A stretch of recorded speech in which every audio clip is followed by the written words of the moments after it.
ये कानून आ गया तो लाजमी बात है कि इसके अंदर घर बर्बाद होने से बचेंगे। ये गैर फितरी अमल है, इट्स अननेचुरल अप्रोच। मुझे लगता है कि सुप्रीम कोर्ट को इस अपने फैसले पर नजरसानी करने की जरूरत है, रिव्यू करने की जरूरत है।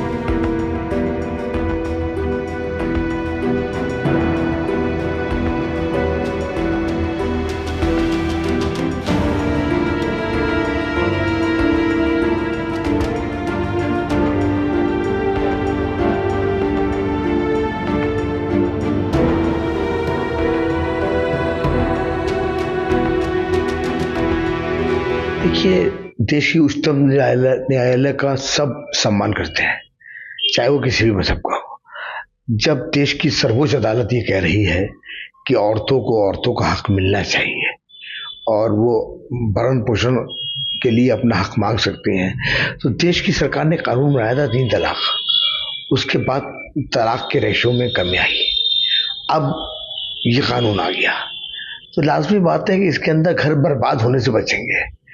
जो लोग गुस्से के अंदर, तैश के अंदर तलाक दे देते हैं या झगड़ा कर लेते हैं या अपनी मर्दानगी दिखाते हैं और उसके अंदर बड़ा घर बर्बाद हो जाता है, अब उस रेशो के अंदर कमी आएगी।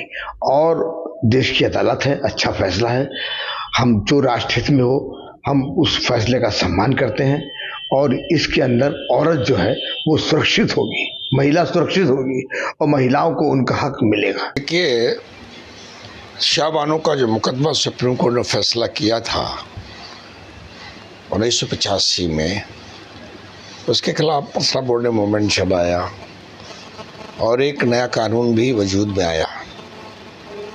लेकिन उस कानून के इंटरप्रिटेशन को जाहिर है हर जुडिशरी करती है, सुप्रीम कोर्ट करता है।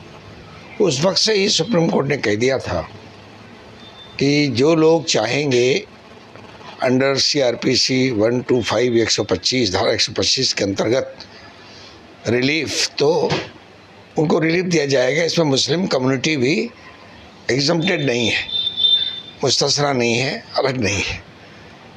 और जुडिशरी का आमतौर पे ये रवैया रहा है या ऐसी मान्यता रही है हर जुडिशरी में कि जो धार्मिक कोडिफिकेशंस हैं या महिलाओं के अधिकार के लिए धार्मिक गारंटी है वो पर्याप्त नहीं है। ऐसी मान्यता अदालतों की रही है, वो सिर्फ इस्लाम के ताल्लुक से नहीं और धर्मों के ताल्लुक से भी।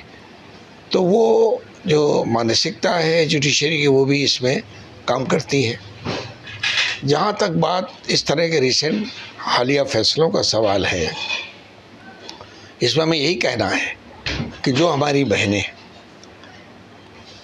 तलाक हो जाने या किसी वजह से खला या अलग हो जाने को इस्लामी शरीयत, इस्लामी कानून के तहत फैसला चाहती हैं, वो दारुल क़ज़ा के ज़रिए उस फैसले पे पहुँचें, ये उनके लिए बेहतर है।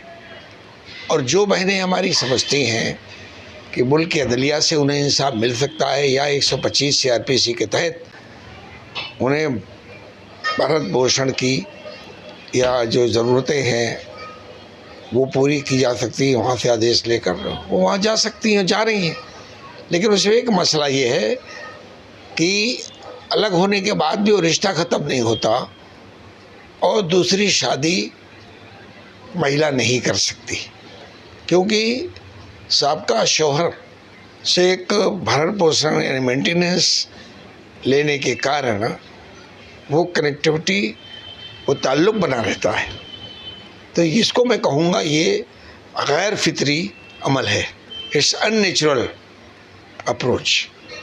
इसीलिए फैसला बोर्ड कहता है कि भाई कानून शरीयत में बहुत वाज़ेह अंदाज में औरतों की इज़्ज़त नामूस को सामने रखते हुए ये लेट डाउन किया है कि जो औरत साबका शौहर से अलग हो रही है, उसकी मर्ज़ी है या शौहर की हालात का तकाज़ा है, उसके जो कमिटमेंट शौहर के हैं या मालूमाता के जो तकाज़े हैं वो पूरा करे शौहर,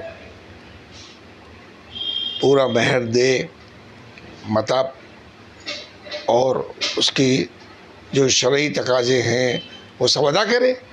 अगर इसमें मुतमईन है महिला के ख़ानदान के लोग कि इस्लाम का ये तरीका, ये शरीयत का तरीका ठीक है, तो उनके लिए इस्लामी शरीयत है, फ़ैसले का मरकज़ सेंटर दारुल क़ज़ा है, मुफ्तियान है, वहाँ जाके फ़ैसला कराएं। और जो लोग मुतमईन इससे नहीं हैं वो लोग मुल्क की जुडिशरी के ज़रिए अपना मसला हल करना चाहते हैं तो उनको आज़ादी है, उसमें कोई पाबंदी नहीं लगाई जा सकती। मज़हब इस्लाम में बीवी के और शौहर के हुकूक वाज़े तौर पर बयान किए गए हैं और ये कोशिश की गई है कि निकाह का जो रिश्ता है वो बाकी रहे, वो ख़त्म ना हो। मगर अगर दुश्वारी पैदा हो जाए, आपस में निभा ना हो, आपस में खलिश पैदा हो, तो फिर ये सूरत दी गई है कि तलाक के ज़रिए से या फ़स्ख़ निकाह के ज़रिए से या खुला के ज़रिए से आप उस रिश्ते से बाहर आकर आज़ादाना तौर पर अपनी ज़िंदगी गुजार सकती हैं या सकते हैं। अब जाहिर सी बात है कि जब तलाक हुई या खुला हुई तो फिर इद्दत के दौरान जो खर्च होगा वो शौहर की जिम्मेदारी हो कि वो अपनी बीवी का, जो साबका बीवी हो गई या आप साबका शौहर हो गए, अब आप शौहर नहीं रहे, मगर इद्दत के दौरान का जो खर्च है वो आपके लिए लाजमी है, आप उसे उठाएंगे। अब इद्दत के बाद जाहिर सी बात है शरई तौर पर भी वो बीवी बीवी नहीं रही, वो आज़ाद है, जहाँ चाहे शादी करे, अपनी आज़ादाना ज़िंदगी गुजारे, और शौहर भी आज़ाद है कि वो दूसरा निकाह, दूसरी शादी कर सकता है।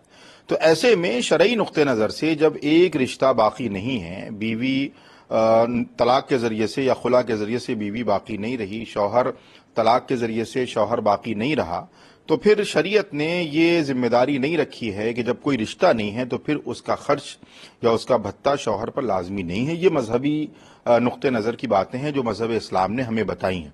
अब कानूनी नुक्ते नज़र से सुप्रीम कोर्ट ने क्या, किन बुनियादों पर यह फैसला किया है, क्या बातें रखी हैं, ये जो लॉ के जानकार हैं या जो मजहब के, जो कानून के जानकार हैं, वो बेहतर तरीके से बता सकते हैं। बहरहाल हमारी यही गुजारिश है कि मजहब इस्लाम ने वाज़े तौर पर एक इंसानी ज़िंदगी के लिए ये हिदायत पेश की हैं और मुझे लगता है कि सुप्रीम कोर्ट को इस अपने फैसले पर नज़रसानी करने की ज़रूरत है, रिव्यू करने की ज़रूरत है, ताकि जो मजहबी आज़ादी है वो कहीं ना कहीं मजरू ना हो और मजहब इस्लाम की जो खूबसूरती है वो बाकी रहे।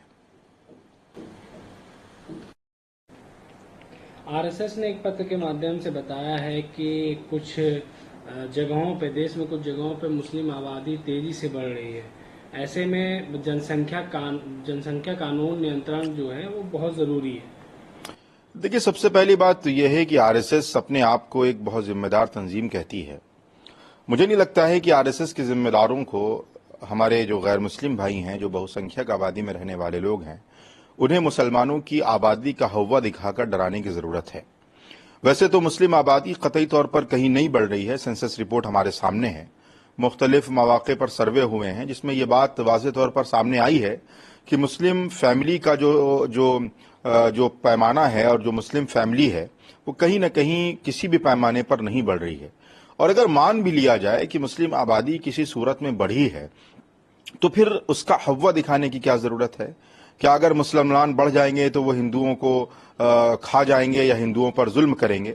बल्कि देखने में तो ये आता है कि जो बहुसंख्यक आबादी है, चाहे वो शामली में देखें कि एक मुसलमान को झुंड बनाकर मॉब लिंचिंग के नाम पर कत्ल कर दिया जाता है, उसकी लिंचिंग होती है, कहीं अखलाक को मार दिया जाता है। तो ये जो सूरत हाल मुल्क में पैदा की जा रही है, मुसलमानों को हिंदुओं से और हिंदुओं को मुसलमानों से जो लड़ाने की कोशिश की जा रही है, और ये तंजीमें जो कहीं ना कहीं अपने पॉलिटिकल एजेंडे के लिए काम कर रही हैं, जो इस मुल्क के लिए कतई तौर पर मुनासिब बात नहीं है कि आप किसी की आबादी को किसी से डराएं या किसी की जनसंख्या का हव्वा बनाकर किसी के अंदर भय और डर पैदा करें। ये मुल्क कानून से चलता है। अगर कोई आबादी ज़्यादा है तो मुसलमानों को कतई तौर पर डरने की ज़रूरत नहीं कि इस मुल्क में हिंदू ज़्यादा है। क्या हिंदू इस मुल्क के अंदर अगर ज़्यादा हैं तो क्या वो मुसलमानों पर हमला आवर हो जाएंगे? तो ये मुल्क कानून से चलता है। कानून की बात की जाए और कानून की बालादस्ती ही हमें लगता है इस मुल्क के लिए सालिमियत और इस मुल्क की बका के लिए ज़रूरी है।